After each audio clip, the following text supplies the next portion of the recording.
E o Espírito Santo, ele habita em você, ele está em você, e ele testifica essas palavras. Porque é uma história, eu estou contando de forma natural. Se um ateu ele pegar aqui e ler isso aqui, que Jesus Cristo, temos vida eterna, o Espírito Santo está conosco, mas é pela fé. Pela fé você sente. Quem me dá essa certeza? É porque somente eu li a letra? Você acredita em tudo que lê? Não acredita em tudo que lê. Você lê assim, vê uma matéria, rapaz, essa matéria será que do jornal você até duvida, né? Mas Deus, ele disse: enviarei o Espírito Santo Consolador.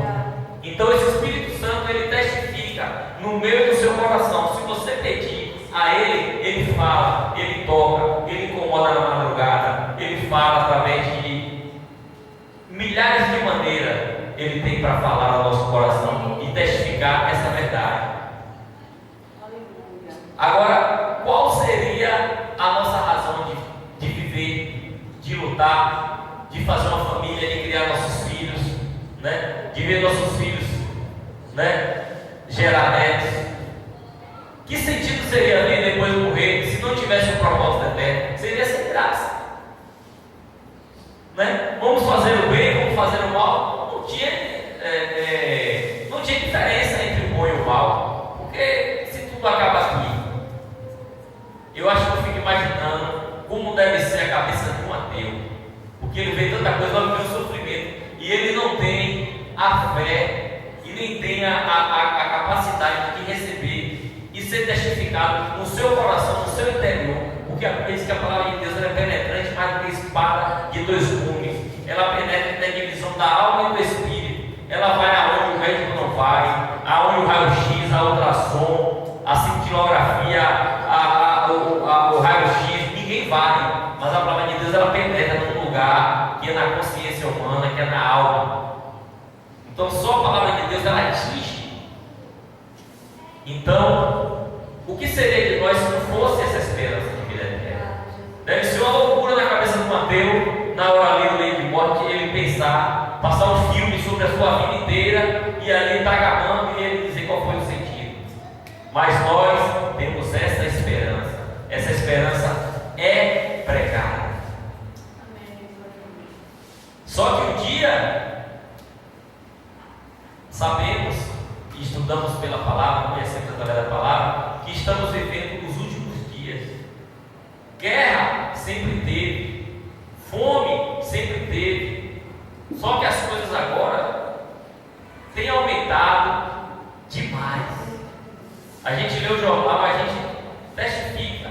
Se você lê o jornal, comece a dizer: Senhor, me fala mais jornal, e você vai ver que é o fim. Então, temos uma esperança, e essa esperança é que devemos pregar todos os dias. Aqui, uns pregam prosperidade, uns pregam que você vai ter carro, vai ter casa, vai ter. Eu creio em tudo isso, porque se Deus nos deu o seu Filho Jesus Cristo, né? Ele não poupou, ele deu, mas tem mais coisas ele não pode nos dar.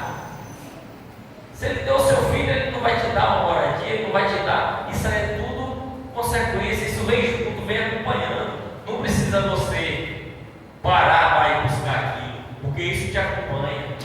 Quem sabe está escrito que a bondade e a misericórdia do Senhor nos seguirão todos os dias. A graça e a bondade. Você vai dormir quando é de manhã, a graça e a bondade te seguindo.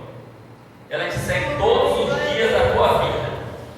Então, esta é a esperança daquele que aceita Jesus Cristo. E Jesus Cristo, quando estava próximo da sua morte, lá em João 17, no versículo 3, quando ele está fazendo a sua oração como homem, 100% homem, 100% Deus, ele orou e falou: e a vida eterna é esta, que te conheçam a ti. Isso é ele conversando com Deus, Jesus Cristo orando. Ele diz assim, no livro de João, no versículo 3, Jesus diz assim, falando sobre a vida eterna.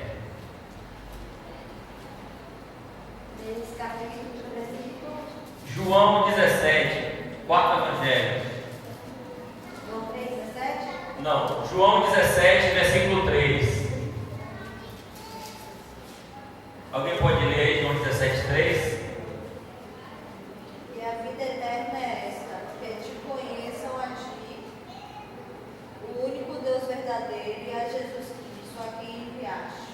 Pronto. Então qual é o segredo da vida eterna?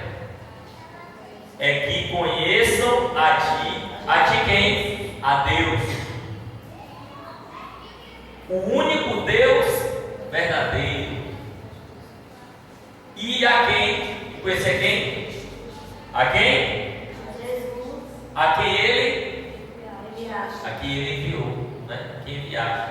Então, esta é a palavra de vida eterna. É fácil, a receita é simples, né? Eu trabalho com farmácia, o médico passa a receita é fácil. O problema é querer tomar o remédio ou não, né? O médico passa a receita, mas a pessoa vai tomar o remédio se ela quiser ou não. Ele não vai pegar, vai seguir e vai botar na boca. Ele dá a receita, a pessoa segue se quiser. Então aqui a receita está aqui, e a vida eterna é esta. E o Senhor Jesus Cristo, ele também, ele além de orar, ele orou por ele naquele momento de angústia. Jesus Cristo sofreu por nós, para que hoje pudéssemos ser livres. E ele também orou pelos seus discípulos, aqueles que estavam naquela época vivendo com ele.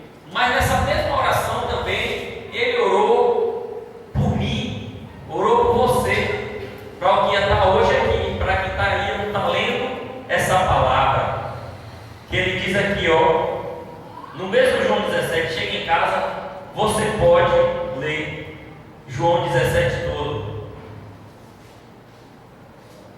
Ele diz aqui, rogo no 20, no versículo 20. O que é que diz no versículo 20? Eu não rogo somente por estes, mas também por aqueles que, pela sua palavra, hão de crer em mim. Também sejam eles em um, para que o mundo creia que tu me enviaste. No versículo 21.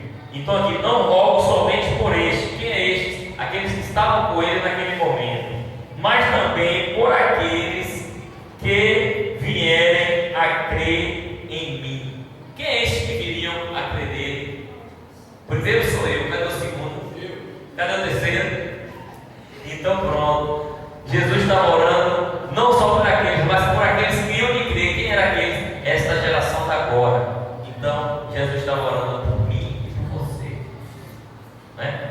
E a Bíblia diz que além de Jesus interceder ao Pai, por nós, ele envia o seu Espírito Santo, que diz que aquilo que a gente não consegue expressar em palavras, o Espírito Santo leva até com gemidos inexprimíveis. Até quando você não consegue orar e falar, o Espírito Santo de Deus, naquele seu momento de conversar com Deus, mesmo que não saia uma palavra da sua boca, o Espírito Santo de Deus, ele vai lá e transforma essa angústia ou essa coisa que não consegue sair da sua boca, ele transforma em oração para Deus.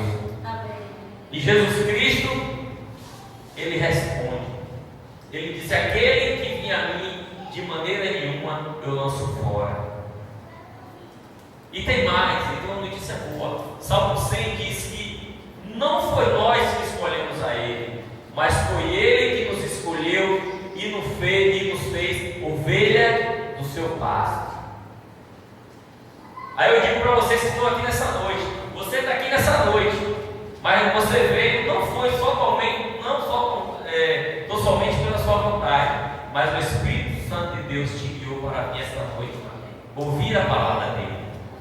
Porque em João 17 também, 17 diz assim, ó, Pai, e o que é que precisamos? Entregamos a nossa vida, conhecemos Jesus Cristo como nosso Salvador, e conhecemos a Deus quem foi que enviou ele. Então, o que é que nos resta? Viver uma vida da mesma maneira? Não. Ele nos chama para viver uma novidade de vida, porque a palavra de Deus diz que aqueles que estão em Cristo, nova criatura é, que as coisas velhas se passaram, eis que tudo se fez novo. Então Jesus Cristo nos convida para uma novidade de vida. Não é uma vida, né? Era pobre, agora sou rico. Não. Eu vivi no mundo de pecado. Hoje eu não sirvo mais ao pecado. Eu posso pecar. A Bíblia diz que aquele que não peca, que diz que não peca, é mentiroso. Mas ele diz assim, ó: mas se alguém pecar, nós temos um advogado para com o Pai, Jesus Cristo, o justo.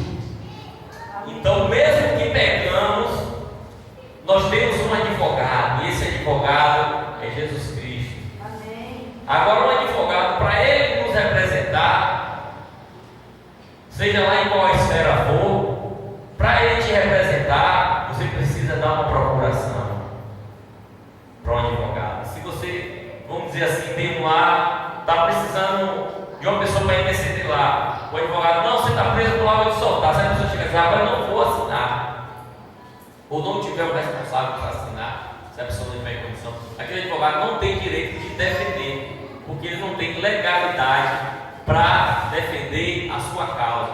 Mesmo assim é Jesus Cristo. Se as coisas da terra são organizadas, né, passará as coisas de Deus, ela é organizada. Então você tem que pegar a sua vida e passar uma procuração para Jesus, e confessar o nome dele, dizer: Jesus Cristo, a minha vida é tua, eu entrego em tuas mãos, tu és o meu advogado. Tem um louvor que diz que eu sou o que a Bíblia diz que eu sou, eu tenho o que a Bíblia diz que eu tenho. Então, isso aí Jesus manda crer e usufruir, porque que seja todo homem mentiroso, mas Deus é verdadeiro, né? Ele não é filho do homem para que minta, ele não é filho de homem para que minta, nem filho do homem para que se arrependa.